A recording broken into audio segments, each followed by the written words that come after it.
Okay, thank you everyone for joining us for the latest in the HISC Brown Bag series, Hawaii Biopesticide Research and Regulations. These HISC Brown Bag talks are informal lunchtime presentations by invasive species experts. My name is Elizabeth and I'm one of the HISC support staff, and I will be introducing the speakers today and providing assistance with the question and answer session. For everybody joining us, please wait till the end of the two speakers' presentations to have your questions answered, and use the Zoom webinar Q&A to enter those questions to be answered at the end of the sessions. So we have several other people from the HISC support staff that are here to provide assistance, and looks like a number of people over to the Kalaniʻamoku room at DOFA for the people joining in person. So we have two speakers today to provide some background on biopesticides.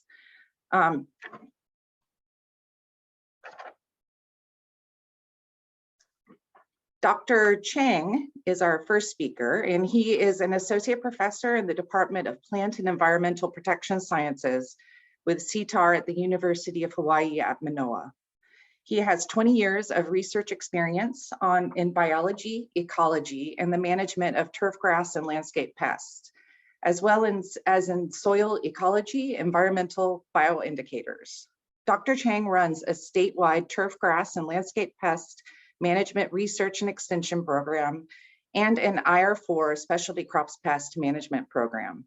His current recent research projects in Hawaii include, but are not limited to, control of coconut rhinoceros beetle, the control of lobate lax scale, as well as the statewide survey for lobate lax scale, control of the oriental flower beetle, black twig borer, Pulmonary Rust, HALA scale, as well as the statewide survey for HALA scale, control of several golf course pests, non-chemical turf grass renovation, and weed control, as well as the control of coffee leaf rust and coffee anthracnose, and much, much more.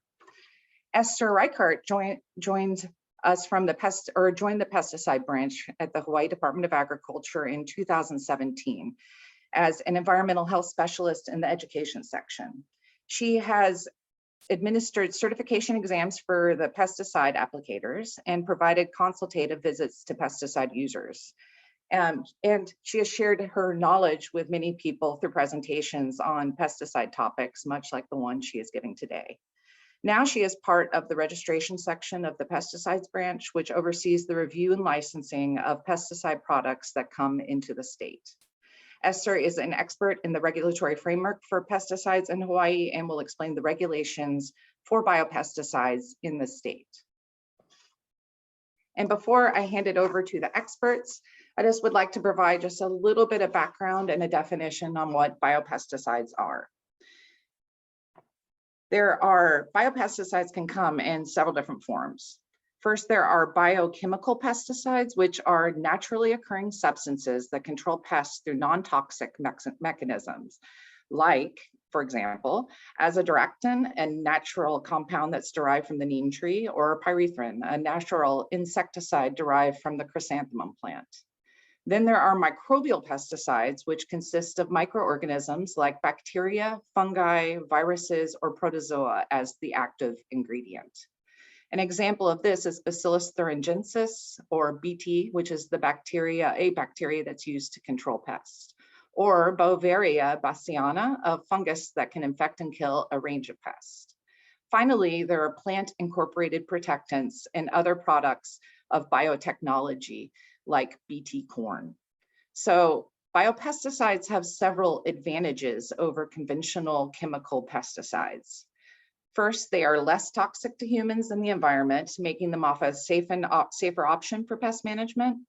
Second, they are often more targeted to specific pest or closely related species, which can help reduce the impact on non-target organisms.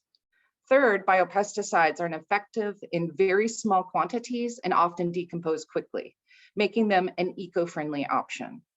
Fourth, they can greatly reduce the need for conventional chemical pesticides, which reduces the risk for chemical exposure. Finally, many biopesticides are labeled for organic pest control. And just to clarify, what are the differences between biopesticides and biocontrol? Well, biopesticides are that naturally occurring substance that controls pests by disrupting their biological processes, while biocontrol involves using living organisms such as predators or parasites, the natural enemies of the pest, to establish a balance with the pest and reduce their populations. So some biopesticides are biocontrols. And with that, I am going to hand it over to Dr. Chang to talk a little bit about his research. Thank you, Elizabeth. Let me go ahead and share my screen here.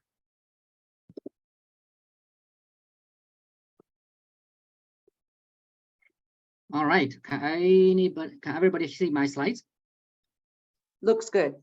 Okay, great. Yeah, so today I will be talking about some of my research in the recent years about local biocontrol agents and commercial biopesticides for management of several important pests in Hawaii.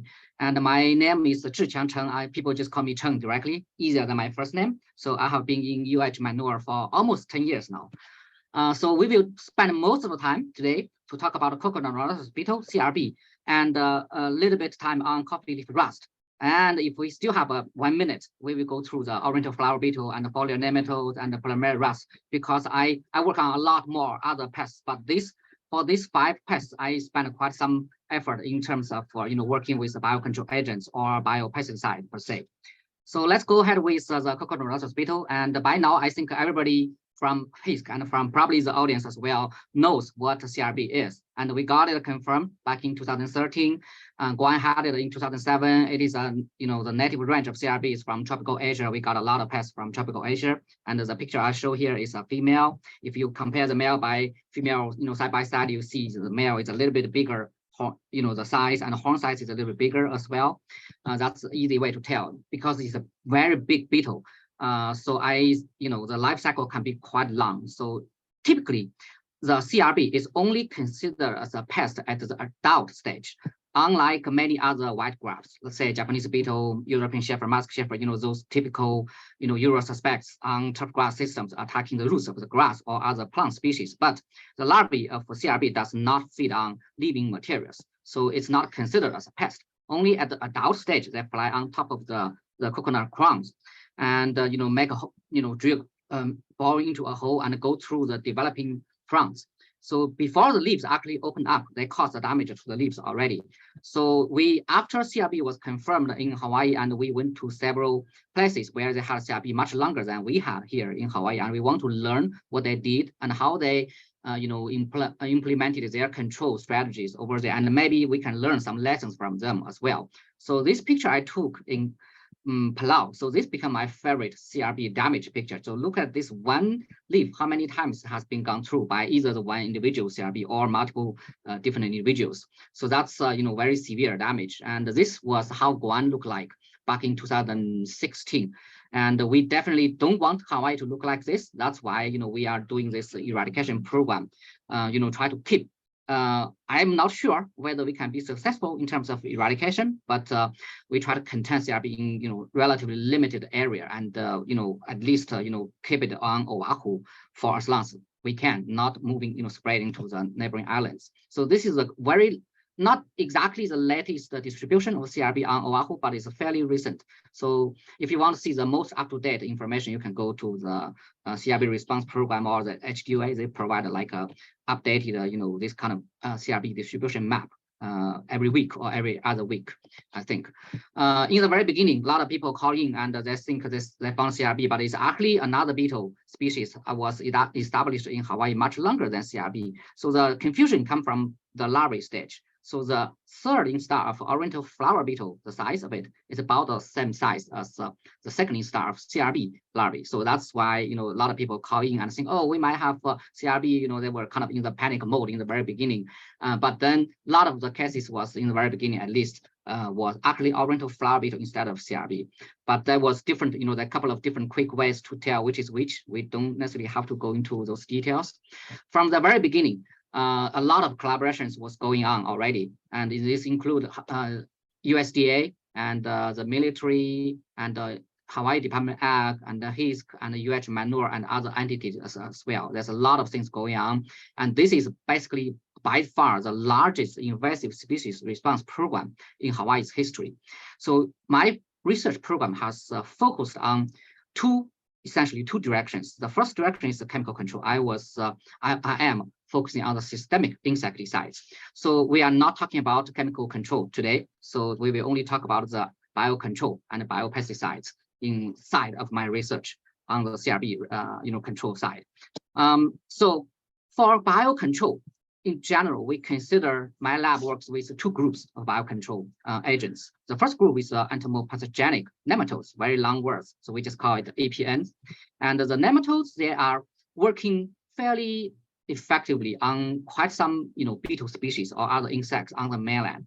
It's fairly widely used on the mainland as a biocontrol agents, not necessarily only as a biocontrol agents, but also they have the commercial biopesticides, like Elizabeth was explaining in the very beginning. That's sometimes we kind of say these words interchangeably: biocontrol, biopesticides. We do not try to differentiate too much. But if you look into the details, there were slight difference in terms of the definitions. But for EPNs, there are commercial available biopesticides that people can use on the mainland. For Hawaii, we could use one commercial strain, which is Stannonema carpocapsi, but we have pretty strict regulation on even the commercial biopesticides, and I'm sure Esther will probably give a little bit more details later, in her talk after a few minutes. But in a way that it is a hurdle for, it's not a hurdle, but it's a challenge for scientists like us to try to make use of EPNs for research purpose as well. And then what we did was try to survey and collect locally occurring biocontrol agents that if they are found on Oahu and if they are effective as well, and then we try to make use of them. So that was basically the goal of my previous research on biocontrol agents. That goes for both the nematodes and the fungi as well. And for basically the approach we took was very tedious. So we go out to different locations on Oahu and we bring them back, bring soil samples back, and we extract nematodes, and also we extracted entomopathogenic fungi as the biocontrol, and we screen them one by one. All the strains we collected, and we basically screen them to see which ones are effective, which ones are not so effective. So for the nematodes, and they do work to control the CRB larvae to some extent, but we were not able to find any very effective, very virulent strains of nematodes. By that, I mean over 60% mortality against the CRB larvae. If we can find that, if we can achieve over 60% mortality in lab assays, it is a good, it is a good potential that we can scale it up for field trial. But we didn't have anything from the nematode side, over 60% mortality. That's why we spend actually more effort with entomopathogenic fungi. The reason was that we got a lot more mortality compared to the nematodes that we were working with back then. So for the entomopathogenic fungi, we mainly work with two groups, Bavaria and Matarism. So these two genre of fungi, they are present naturally in the soil. So basically what we did was I have one postdoc and one waiting scholar back then. So they go out together. They went out together and collect the soil samples.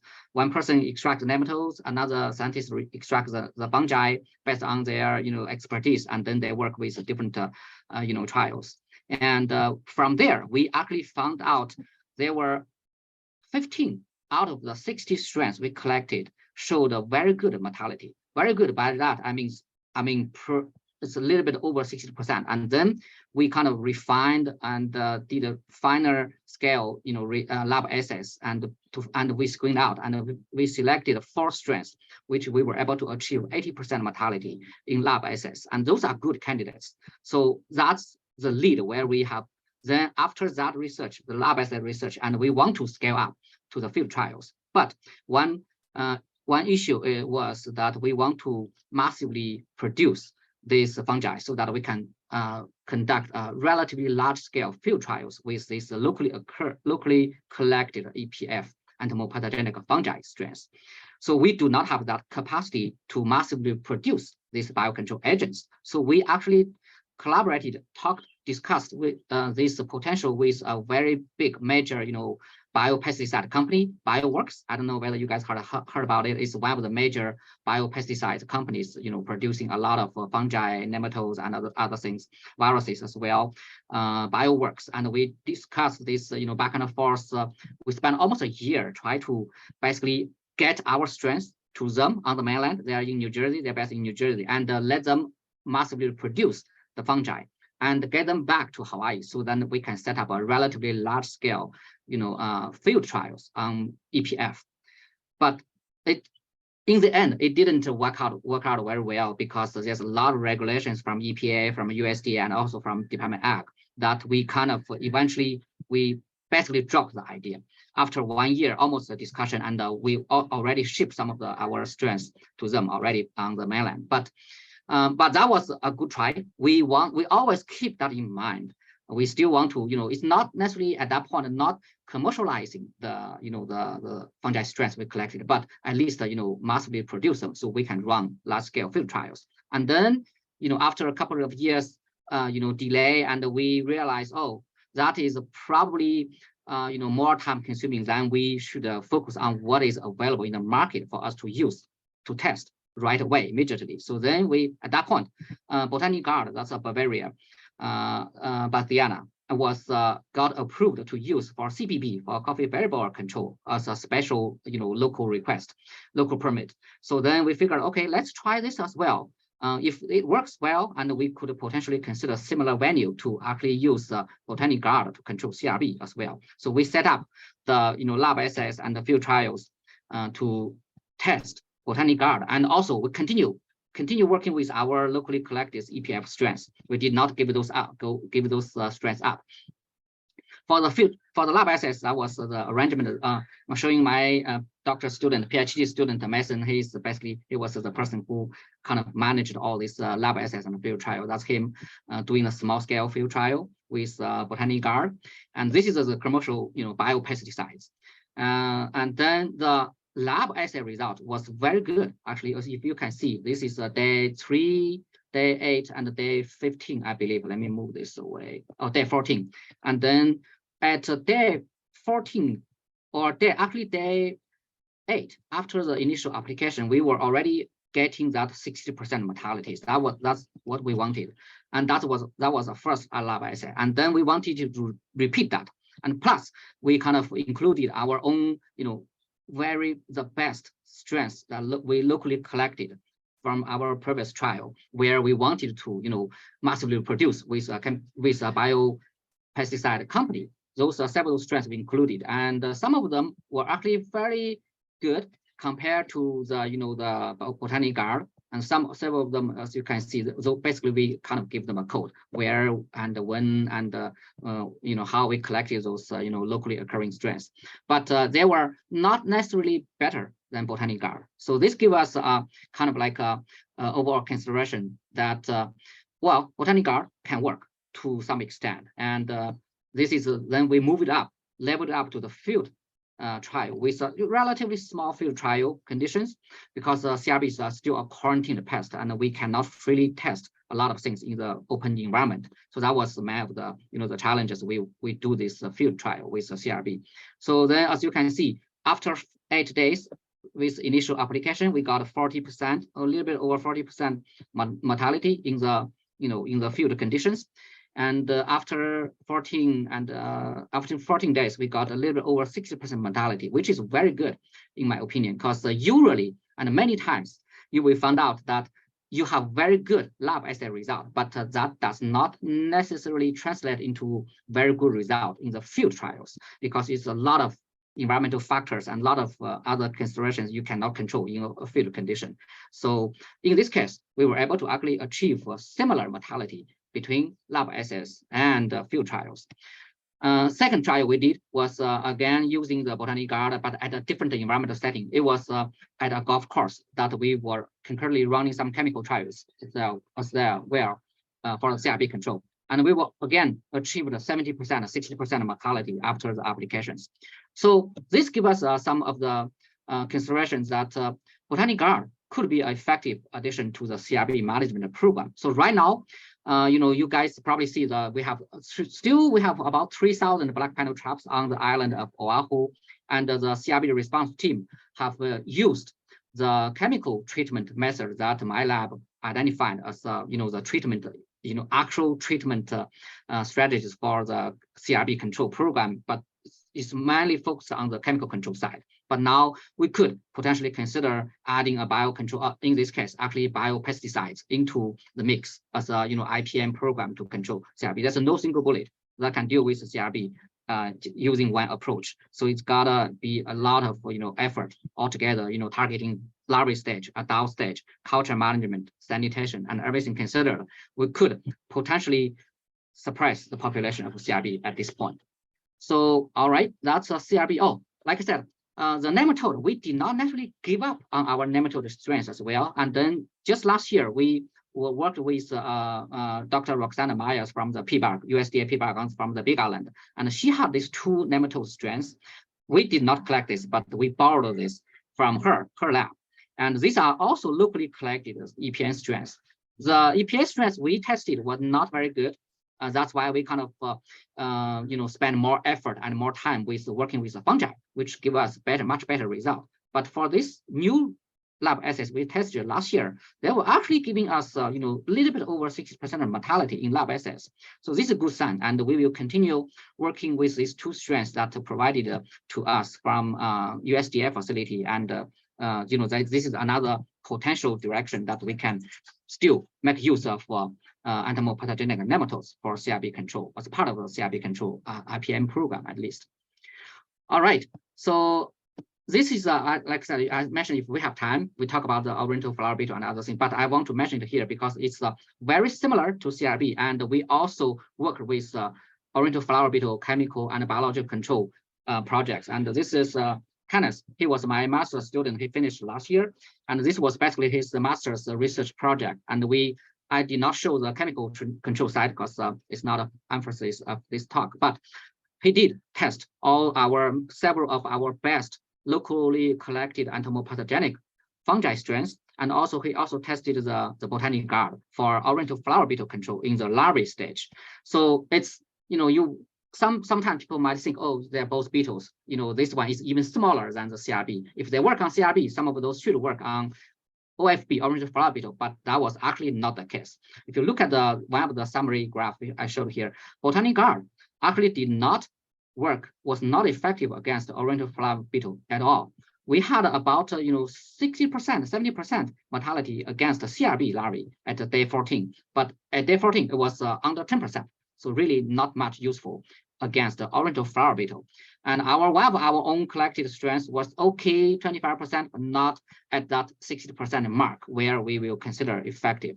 So in this case, Oriental flower beetle, at least from the strains we collected with screen, was not very effectively controlled by the entomopathogenic fungi strains we tested. All right, let's move on to another major pest, high-profile pest, coffee leaf rust. So my job here is the turf and landscape pest management. But so you might be wondering, well, how come I work with the coffee, edible crop? Well, right. But the only reason I work with coffee leaf rust is I took over the R4 specialty crop pest management program after the previous PI, my colleague, Dr. Mike Kawati, retired back in 2018. So from that capacity, I kind of have to work with certain things, and our Alpha program were already working with coffee leaf rust. So through that connection, I was invited to actually work with coffee leaf rust control in Kona with Kona coffee. 2 minutes. Okay. Sorry. All right. Yes, let's go through this real quick. So coffee leaf rust, another very big high-profile pest that most of you guys probably know already to some extent. This is the early stage damage, late stage damage, and this is the R4 team. We have four people team right now, and we work with a lot of edible and non-edible crops, specialty crops management. For this particular project I'm showing you guys is the SCRI, the USDA NIFA funded research project. We were looking at systemic fungicides and the fungicides as well in this research project. So for coffee growers right now, they can only use contact fungicide at this point, and they can use one translaminar fungicide, which is not a true systemic fungicide at this point to control coffee leaf rust. But this project, basically, we were trying to test several important systemic fungicides, and I included 2 biofungicides in this research as well. One is extract from plant materials, and the other one is bacteria strains-based biofungicides. And we don't have to go through the experimental design, but we have 6 treatments, replications, all these systemic fungicide, biofungicides we tested, and data collection. And also here, I only show 2 key results. So all these systemic fungicides are part of this research as well. So I did not single those out. But for the 2 biofungicides, Regalia and Howler, basically the light blue line and the green one, you can see here, initial application was here. And when we look at the treatment effect, essentially, if we can keep the coffee leaf rust severity percent of incidence, the ideal would be under 5. Under 10, not too bad. Under 5 would be ideal. For this case, you can see that one of the biofungicides was able to maintain the quality, for 3 months after treatment. The other one is a little bit better, maybe 4 months after treatment, but they were not as good as the true systemic fungicides that we tested in a couple of them in our trial. This is another variable we measured to represent the coffee leaf rust severity. That's our severity rating. So I had the definition before. Essentially, we want to keep this under 2 for sure. Under 3, good, okay, but under 2 for sure. And actually, in this case, most of the systemic fungicides were able to achieve that, including the biofungicides that we tested in this case. So that's a good sign. So at least, alone, neither of these biofungicides can work alone effectively to suppress coffee leaf rust situation. However, they can work, as an amendment or alternative to systemic fungicides or contact fungicides or your best culture management practices to reduce the coffee leaf rust severity, kind of like an IPM program again, in a way. Okay, so 2 more slides. I believe foliar nematode control, big problem for ornamental ferns here in Hawaii, and we tested in this case 2 bacteria-based products. They're both bio-nematicides in this case, and they were actually working fairly well to some extent. This one, the nematode counts was not significantly reduced, but numerically the nematode numbers were reduced. But if you look at the severity of the foliar nematode symptoms, they were able to, both of the bio-nematicides were able to reduce significantly the symptoms caused by this foliar nematode. The other one is the Pulmonary Rust. We tested the Botanic Guard as one of the biofungicides, and also Howler, that's the one that we included in the coffee leaf rust control, another bacteria-based biofungicide. And also Heritage is the standard, the go-to systemic, the go-to chemical fungicides in this case.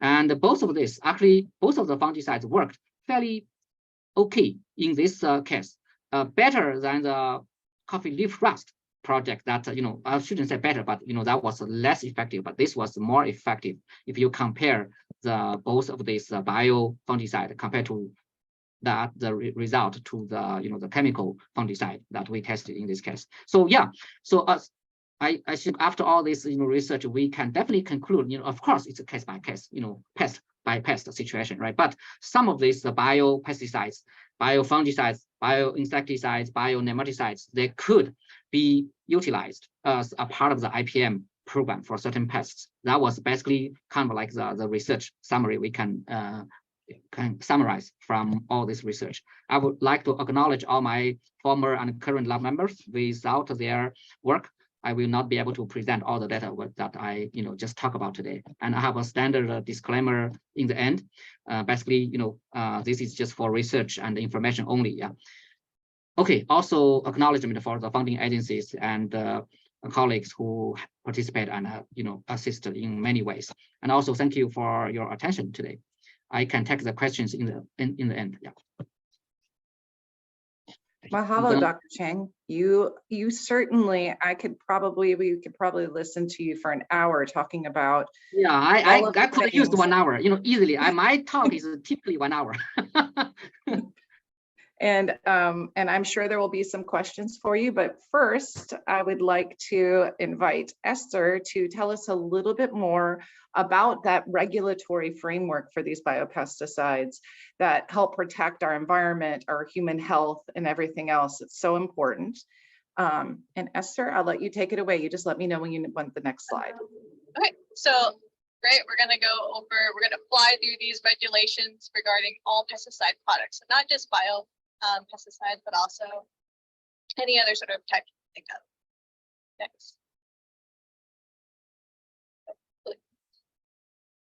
Okay.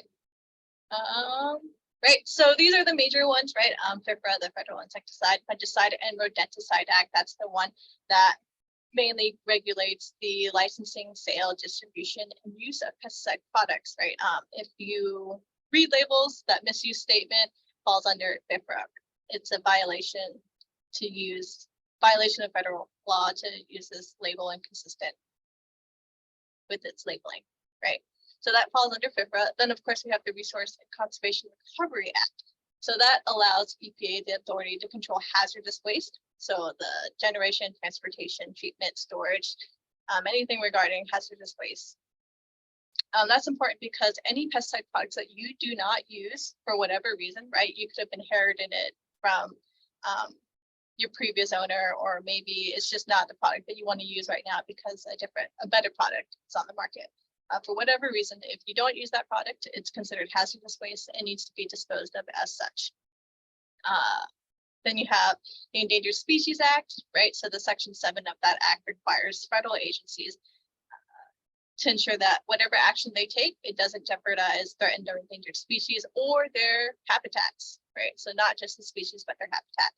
And it doesn't have to be federal agencies, state agencies, commercial organizations can also request a consultation under the Section 7.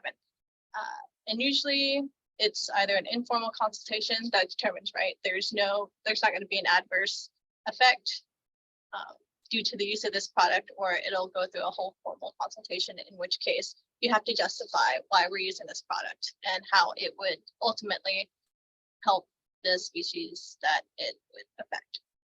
And then you have the Federal Food, Drug, and Cosmetic Act that authorizes EPA to set tolerances or maximum residue limits for pesticide residues if they're being used on food or feed crops. Right. Next slide. So we're basically going to cover the registrations under FIFRA, right? Because that governs or that ensures that when EPA reviews a label, that when used according to the labeling instructions, right, it doesn't cause unreasonable risk to the environment or to man, and that it is set within the tolerance limits that they set to ensure that it's safe for consumption. Next slide. All right, so right, what is risk? Because that they have to undergo risk assessments, right? So basically it's the hazard or the inherent toxicity of the chemical, the product itself, right? And then also how often are you being exposed to it and how much are you being exposed to it?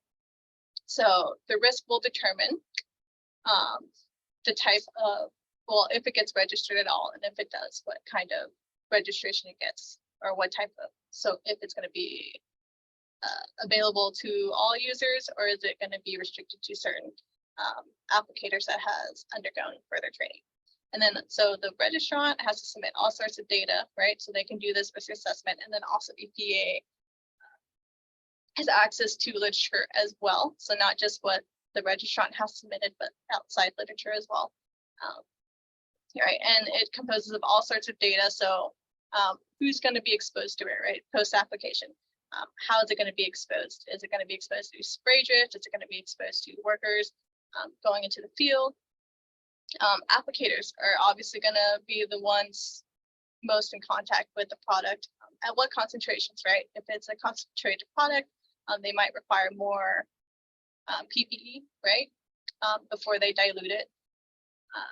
And then also the efficacy data to make sure that the product is when it is being used as it says on the label, that it does control, suppress, kill, whatever it's stating to kill. And of course, the inherent hazards to domestic animals, and that's where you get the LC50, so lethal concentration, or LD50, lethal dose. So that's the amount that it takes to kill about 50% of the test population that they used on, right? And so it's going to be rats, rabbits, and then how did they expose them? Do they expose them through ingestion? Did they like through the skin, dermal, things like that? And so they infer from that information how much of a hazard it would be to humans, especially if there's no epidemiological studies, right? And then obviously we can't test on humans. So the best thing we have are animals. And then of course, what are the effects to non-target organisms? So that's the aquatic animals, the fish, the birds, plants, so on and so forth. Next page. Okay, so EPA has reviewed your product, great, it's approved. However, every 15 years, right? So EPA has to re-review your product. So what if there are different standards for testing, or maybe there's new literature out? So they have to re-review your product every 15 years. And of course, it usually takes longer than that, right? Especially if there's new literature involved, or if they have to, or there's new data that the registrant wants to submit. And so what we call those are re-registration eligibility decisions. Our acronym is REDS, and those go by active ingredients, right? But it basically lists, you know, all the assessments that they used to determine that, you know, this is what we can use this product for. And from that, they can either re-register the product saying, you know, nothing new has changed, it's okay. They can amend the product, maybe it needs to undergo a new packaging to prevent or minimize risk, right? So once I have that new packaging in place, or that new labeling statement, then they can approve the product. They can suspend it, maybe because they need more information. And of course, they can cancel the product. Next slide. Right, so you have a new product, it's been registered, great. What kind of pesticide is it? So general use products, right, are products that anybody can use. You don't need a certification, you don't need extra training. You don't need to go to a special vendor to buy it. Restricted use products, you need to have a certification from the state to purchase or use that product. If you're from a different state, depending on each state, they may take the previous state's certification, but in the state of Hawaii, we do not accept other states' certification. So that's important to know. Other states are different in that regard.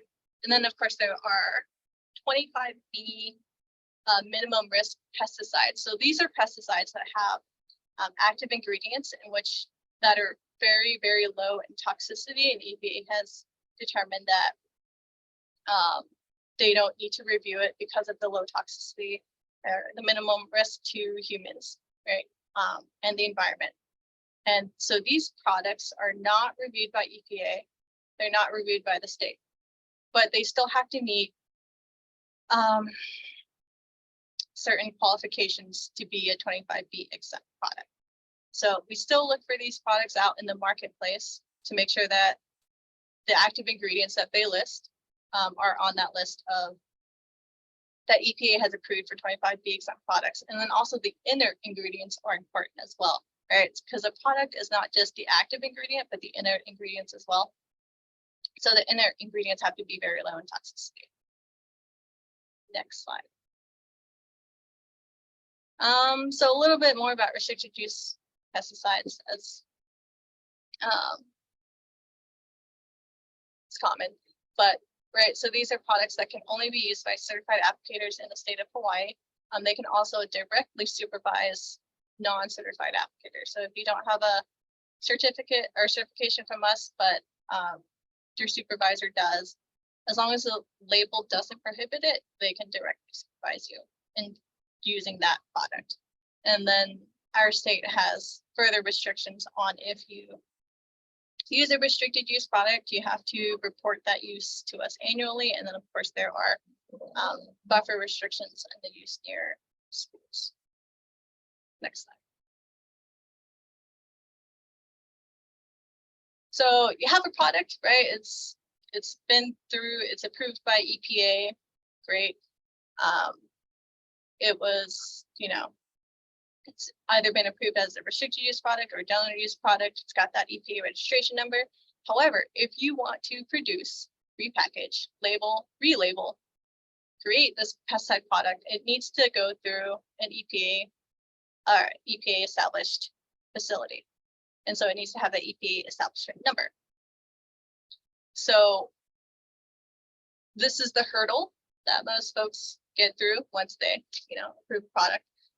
It can be either domestic or foreign, right? So we do have foreign establishments in other countries.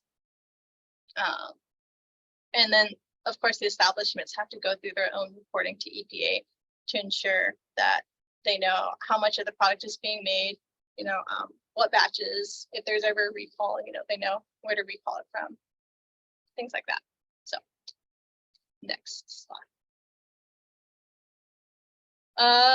Remember, any decision or comments that EPA has before they make a final decision, they have to go through a public commenting period through the Federal Register. You can check to see what's currently on there right now. And I brought this up. They were discussing the tolerances for vandestrubin and diclosterol. But before EPA makes any sort of decision, they have to they have to go through a public commenting period. So this is when you guys can go in and figure out, you know, does this apply to me? Do I want to comment? Do I have any literature that may support or reject or amend what they're trying to do? Next slide. So going down to the state regulations, right? So we're done with EPA. They approve their product, great. However, before you can sell that product in the state, it has to be registered through us. So Department of Agriculture, we have to review and license each product. So even though it's approved by EPA, it also has to go through the state. And then if it's a biopesticide, right, it has either incorporates a microorganism, plant, insect, anything living, right? It has to go through USDA and plant quarantine before it can be sold and distributed in Hawaii. And then going back to the tolerances, right? Making sure that if you're importing food, that it meets the tolerance limits or MRLs. And so those are the different rules and statutes regarding that. And then for the hazardous waste, Department of Health has their hazardous waste branch section that I forgot to put in there, but they do have it on the state level. Next page. So importing microorganisms into the state, whether it's a pesticide product or whether it's in a fertilizer, any sort of microorganism in any kind of product, you need to get a microorganism permit from plant quarantine branch, right? And so it's based on, of course, the microbe that you're going to bring in, and also by the product. So they know each product and then what kind of microbe. And then that is an annual permit. Next. Back. So I didn't go over Department of Health's food and safety branch that tests the tolerances for the food residues. But I am going to go through our major branch, right? Pesticides branch. There's 3 sections: registration of the product, enforcing the distribution, sale, and use of the product, and then of course the education side, which is kind of like catch-all if you have any catch all there. Yeah. So next slide. So you have a new product, right, with EPA. Great. Now you want to bring it to the state. There are several documents you need to submit to us. We review that label, and then also we review the active ingredient. If it's a new active ingredient that hasn't previously been registered in our state, we do an internal groundwater review, right, to see if there's any sort of risk of it leaching into our groundwater. If it doesn't pass our internal review, we will contract it out to a third-party vendor, and they can, usually a hydrologist, right? So, and then they do their own review, and then we make a determination from there whether, if you want to bring it in, do we keep it as a restricted use product, or we can just deny it altogether. Next slide. Of course, there are unregistered products that do come in, and that's why we have the enforcement side that they go out, they check on the marketplace, right? Mostly it comes from online shopping. You can get everything online. Comes in USPS, you know, it gets missed by customs, so on and so forth. And it's not just the individual, but commercial stores as well. You know, stuff comes in, they don't know that it needs to be registered with the state, or maybe it's not even registered with EPA too, right? You get some foreign products from other countries that come in, not as often as the Pacific Islanders, but we do get some.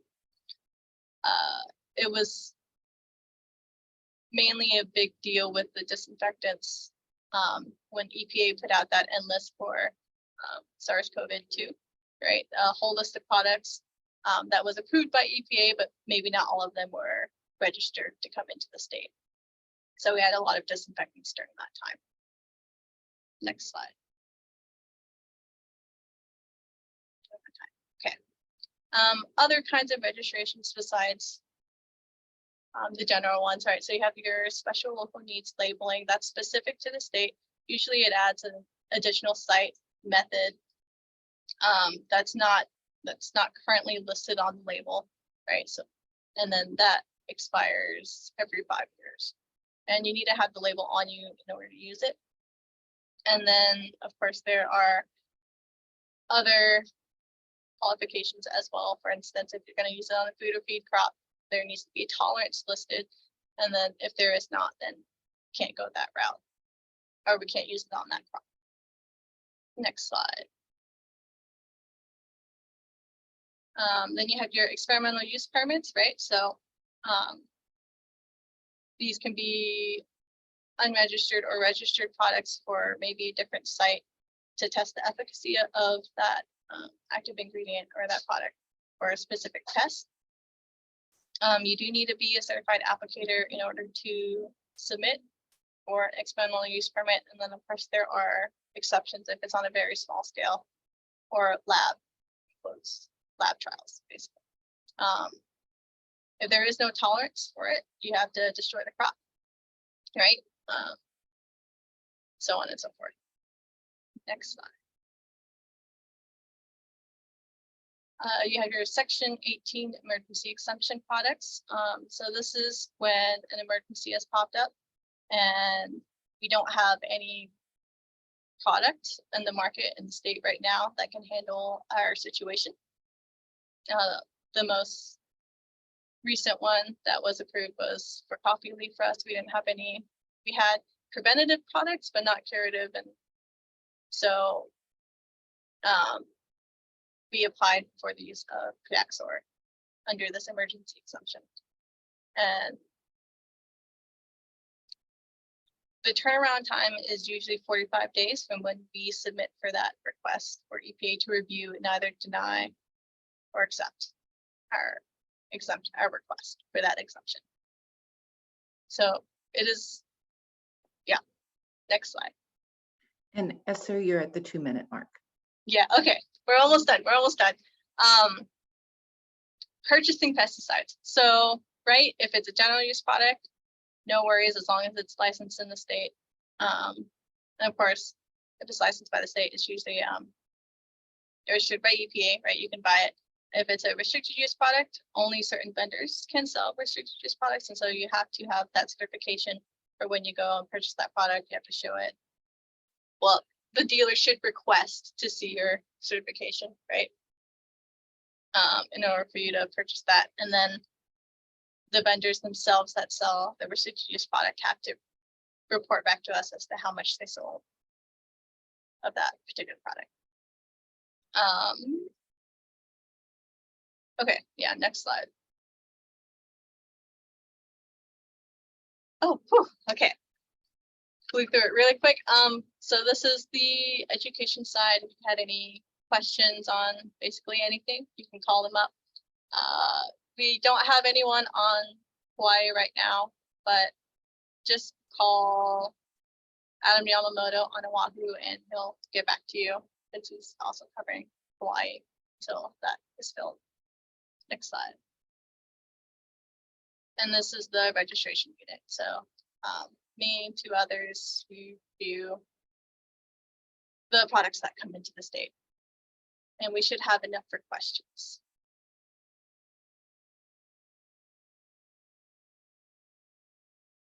Thank you, Esther. That was very interesting to find out all of the details of what you, as well as the EPA, are doing to help protect us and the environment while we can still get these tools to use, but to make sure that they're not causing damage. I appreciate you going over that. So we do have some time for some question and answers. I see that one popped up, and I actually am going to take just 1 second to ask a question that I had. I have one question for each of you. And since Esther, since you just got done talking, I wanted to ask, you were talking about, it does seem that there are a lot of steps and regulations in this whole regulatory kind of protecting process. And I was curious when you're showing just how many people were there.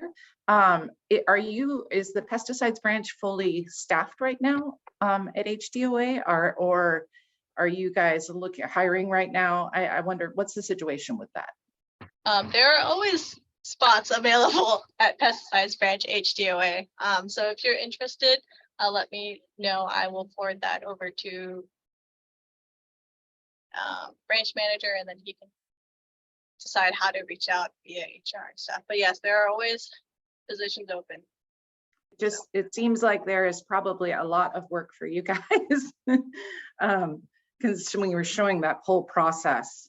And my second question, and then we'll go to the Q&A, and we can also, if there's any questions at the DOFA conference room. But my second question was for Dr. Chang. When you were talking about some of these products that were showing promise for the coconut rhinoceros beetle, I think that, so some of those products that were showing promise for the larval stage of CRB, are those going to be available to the public to use as a tool to reduce numbers of those larvae in breeding materials across Oahu?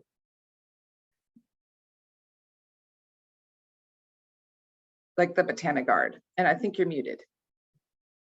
Sorry, yeah, I started talking already.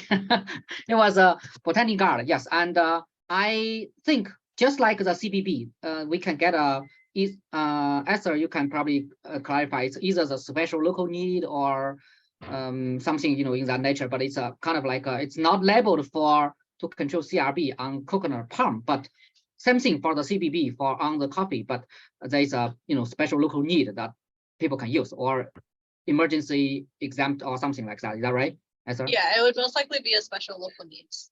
Yeah. Yeah, so that is available for farmers as long as, I think, as I mentioned, 45 days or something. So yeah, so it will be available for use to control essentially for the breeding sites, because the larvae are there. Yeah.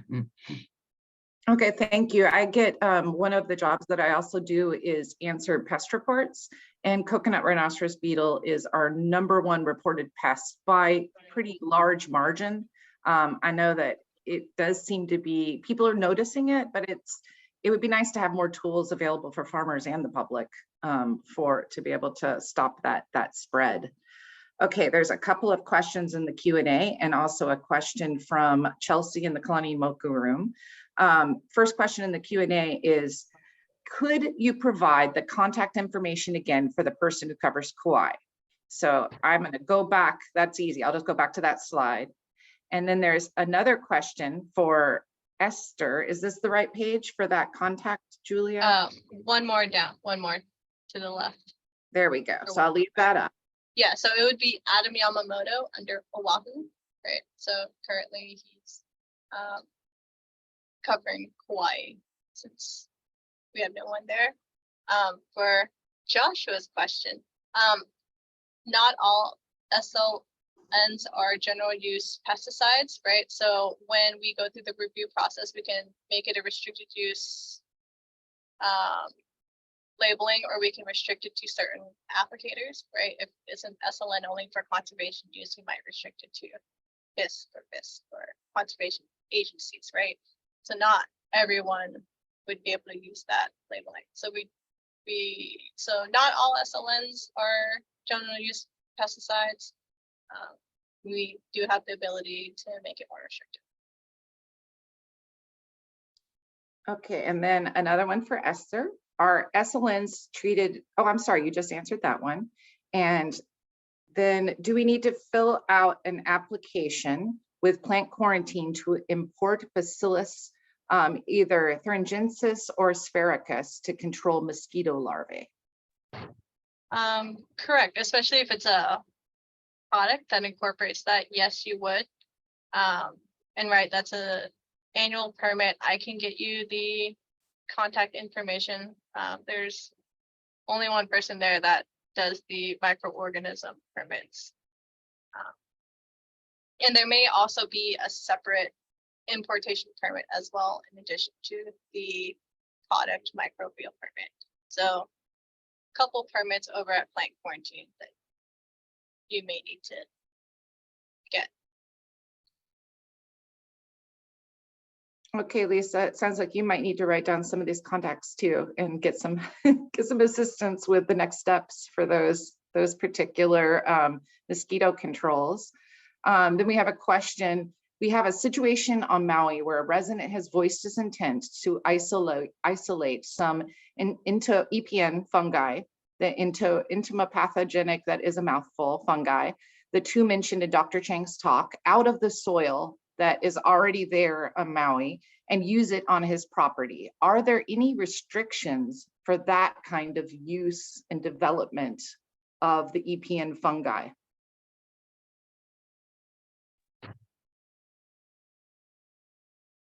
I'm thinking because he's not commercially distributing it, right? I'd have to get back to you on that, especially if he's just doing it on his property and not advertising, right? Not distributing, not endorsing the use of that. So I'll go back to you with a formal answer on that. Okay, and I don't know if that was, did you already answer what citric acid was classified as? So that's not a biopesticide active ingredient. EPA has a list of what active ingredients are considered to be biopesticides. Citric acid is not one of them. However, there are general use products, so EPA registered pesticide products that have citric acid as the active ingredient. So I don't know if that answers your question, classified as, or maybe you're talking about maybe general use pesticide or restricted use pesticide. It's mostly going to be a general use product. Yeah, that answered our question, Esther. Thank you. Okay, and I also have another question for Dr. Chang. We were talking about some of the local fungi that you were finding some to be useful in the control of both and I already forgot the names of them. I'm sorry. You were talking about one of CRB your, and OFB, Oriental Flower Thank you. Beetle. Yeah, yeah. for those, for the CRB and Oriental Flower Beetle.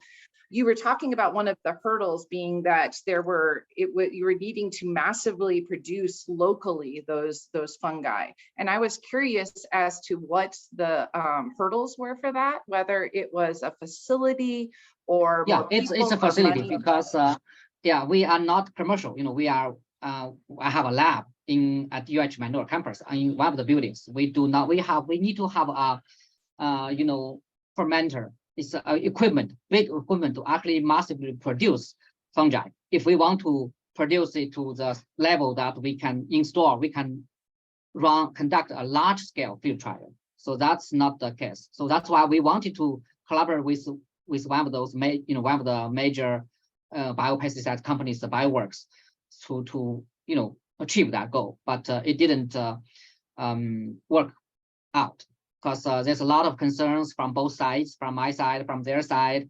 And we also consulted with EPA and also Department of Ag, I think to some extent as well. And we essentially dropped the idea of doing that. Yeah, so it's because if that company happens to be locally here on Oahu, we can do it. I mean, much easier to do that. Yeah, but we have to ship materials from there to them, and they need to ship them back, this and that. Oh, it's yeah, so it's a lot of hassle. Yeah.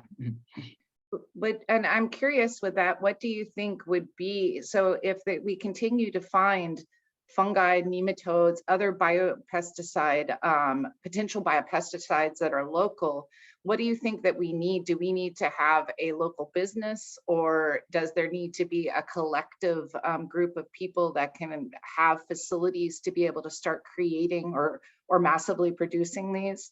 Do you think that there is potential for that? I mean, if there's a local business, that would be ideal. Like the gentleman on Maui, right? He wanted to produce his own fungi, but well, I'm just kidding. But anyways, that's that would be the best solution actually. Yeah. So to have a local manufacturer of similar biopesticides that we can work with. Yeah. Okay, great. Does anybody have any more questions? I mean, oh, I'm sorry, there is one more in the Q&A. Is there a plan to find a biopesticide solution for, is there any research with ants, fire ants, or specifically little fire ant, Wasmannia auropunctata? So I don't work with little fire ant, but there's a Hawaiian ant lab, which is based on the Big Island. They do a lot of research on little fire ants. I would encourage who asked the question, Brookie, right, to go to Hawaiian ant lab website, and I'm sure they have tested some potential biocontrol agents or biopesticides to some extent. Of course, the main focus would be the chemical control and the baiting system, this and that. But I believe there was some research done on biocontrol as well. Yeah. And and would it be through Hawaii Ant Lab, or would it be through like your team if there was to be more research into these ant biopesticides? Yeah, it will be Hawaiian Ant Lab. Yeah, it will be Hawaiian Ant Lab. They are, they are designed, they're focused with ant research, and in recent years, of course, it's the little fire ant. Okay, thank you. And that question came from the Maui little fire ant team. So there is one there too. Okay, thank you. Is there any more questions? Let me see. And I think we've gone through the questions. I want to thank you both of the presenters again for taking time to talk to us about all of these exciting new developments, your research, and about all of the regulations. It can be a little confusing, but it is amazing what you guys do to help protect us in the environment. So I want to thank you all again. And for everybody joining, once again, this was recorded and will be on the HISC YouTube channel. So thank you everybody for joining us for this HISC Brown Bag. Aloha. Yeah, thank you, Elizabeth, and thank you, the HISC team. Yeah. Good to see you, Esther.